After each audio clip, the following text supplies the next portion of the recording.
Bonjour à toutes et à tous, bienvenue dans cette nouvelle édition du journal de la rédaction en ce mercredi 24 avril. Tout est en place pour vous servir l'information du jour dans la région. D'abord, vos prévisions en météo. Dans la métropole lilloise, le temps devrait rester clair et sec, ce qui ne serait pas le cas aujourd'hui sur le littoral Côte d'Opale où on subira beaucoup plus les perturbations nuageuses et pluvieuses, surtout le retour des pluies, des averses aujourd'hui près du littoral.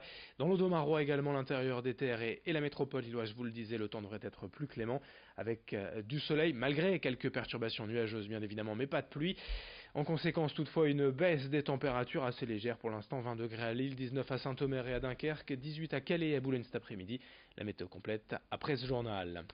À la une, tout d'abord, le projet du Conseil régional d'ouvrir certaines lignes ferroviaires de la région à la concurrence. Hier, Franck Dersin, vice-président chargé des transports, a présenté les principaux détails du dossier.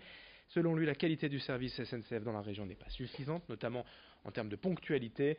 En réaction, le Conseil régional veut donc ouvrir 20% des lignes des Hauts-de-France à d'autres opérateurs, mais le temps de régler les formalités et les négociations, les premiers trains privés ne sont pas attendus d'ici 3 ou 4 ans. Une chose est sûre, le processus est lancé et la concurrence ferroviaire, c'est pour bientôt.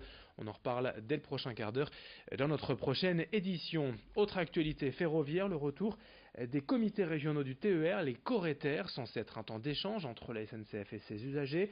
Le premier de l'année a eu lieu hier à Beauvais, d'autres sont programmés prochainement à Lille le 16 mai et à Calais le 3 juin. Dernièrement, on compte tout de même de moins en moins de monde présent lors de ces réunions.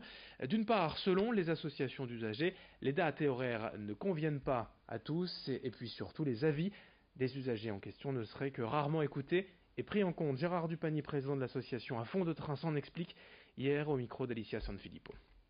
D'une part, il y a un manque total d'informations pour que les usagers du TER sachent à quelle date, quel jour ont lieu ces réunions.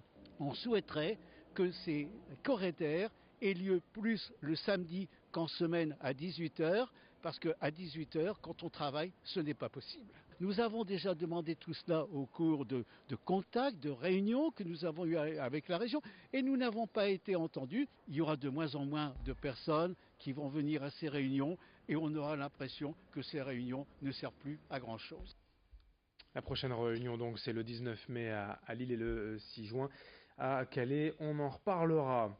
Et dans ce journal également, les restrictions d'eau imposées dans le département du Nord en alerte sécheresse. Notez que le Pas-de-Calais est en vigilance sécheresse avec des recommandations également pour limiter l'usage en eau.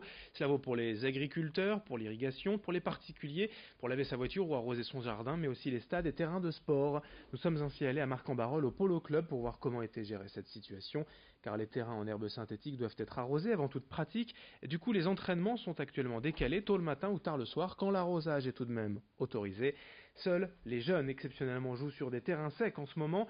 Pour les adultes, à cause du poids du corps et des changements de trajectoire et d'adhérence, le manque d'eau peut entraîner des blessures. Explication recueillie par Xavier Silly. On n'a pas le droit d'arroser le terrain entre 9 heures et 19 heures, donc ça inclut des changements au niveau des programmations des matchs pour toutes les divisions nationales. On doit soit s'arranger avec les autres clubs pour jouer après 19 heures. Quand les clubs sont du coin, forcément on s'arrange plus facilement. On sait jouer en semaine le soir, mais par contre quand on joue à Lyon ou à Paris, là c'est beaucoup plus compliqué. Donc ça amène forcément des reprogrammations et c'est loin d'être évident.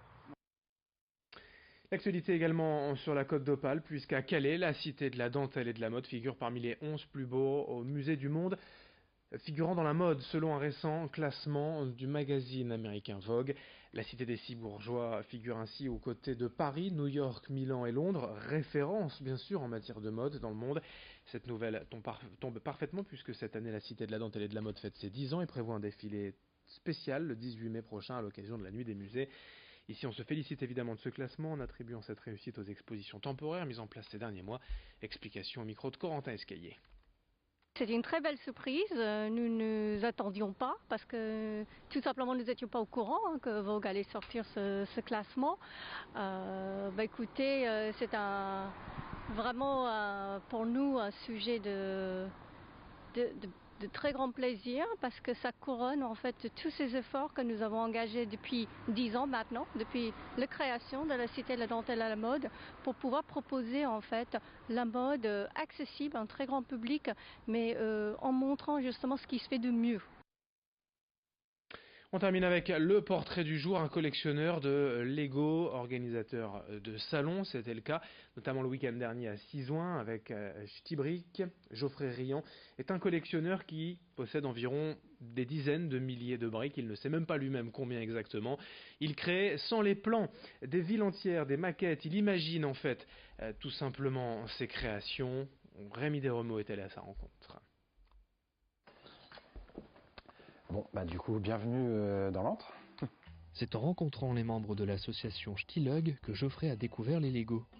En 6 ans, il est devenu un véritable maçon des mini-briques. Je rentre le matin du boulot, passer 1 heure ou 2 heures là-dessus, voilà, de juste créer un peu, de construire quelques trucs, ça détend. Voilà, il y a une transition un peu entre le boulot et puis après la vie de famille. Une fois que j'ai mis le pied dedans, je m'y suis mis bien comme il faut quand même, faut être honnête.